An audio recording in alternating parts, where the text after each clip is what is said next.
Conjugaison, un verbe par jour à l'imparfait, avec Mister D. Aujourd'hui le verbe numéro 9, le verbe pouvoir, pouvoir à l'imparfait.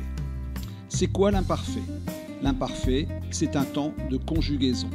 Les temps de conjugaison, on en a déjà étudié 4, le présent, le futur, le passé composé, et maintenant c'est le tour de l'imparfait. L'imparfait, c'est quand? Alors tout d'abord, il faut préciser avant, maintenant, bientôt. Maintenant, c'est le présent.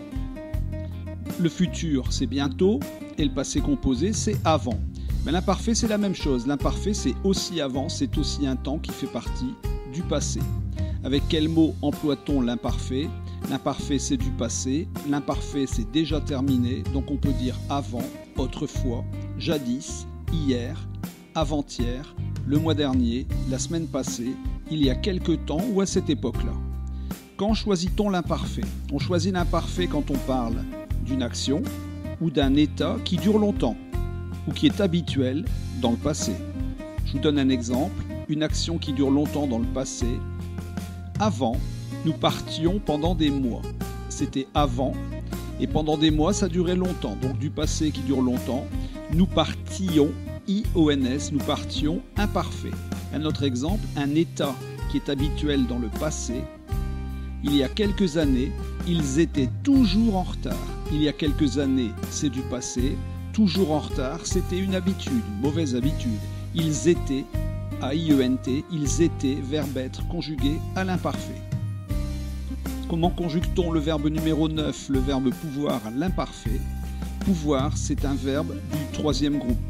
C'est un verbe en IR, mais pas en IS. Il est quand même facile à conjuguer. À l'imparfait, on le conjugue en un seul mot. On dit que c'est un temps simple.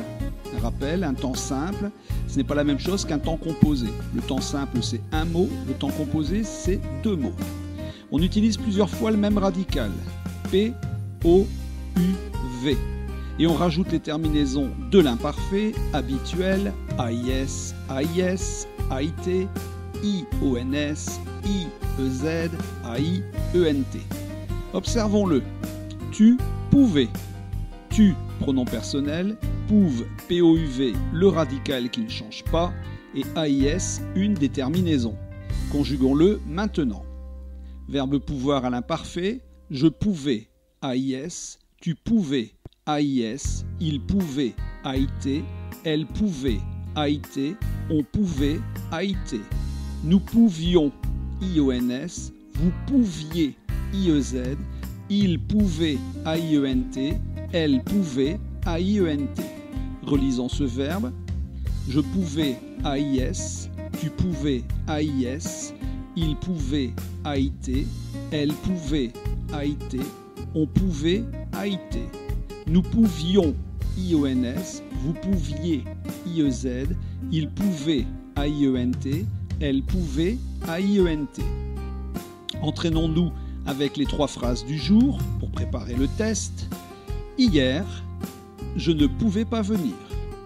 Je ne pas. Une phrase à la forme négative. Je pouvais, AIS, première personne du singulier. Avant leur départ, ils pouvaient écrire. Il avec un S, troisième PP, troisième personne du pluriel. Il pouvait, AIENT. Quand pouvait-elle sortir? Pouvait-elle? On a inversé le verbe et le pronom personnel. Elle, c'est la troisième personne du singulier. Pouvait-elle, c'est une phrase interrogative, c'est une question. Pouvait-elle? Elle pouvait, AIT. Relisons ensemble. Hier, je ne pouvais pas venir. Avant leur départ, ils pouvaient écrire. Quand pouvait-elle sortir?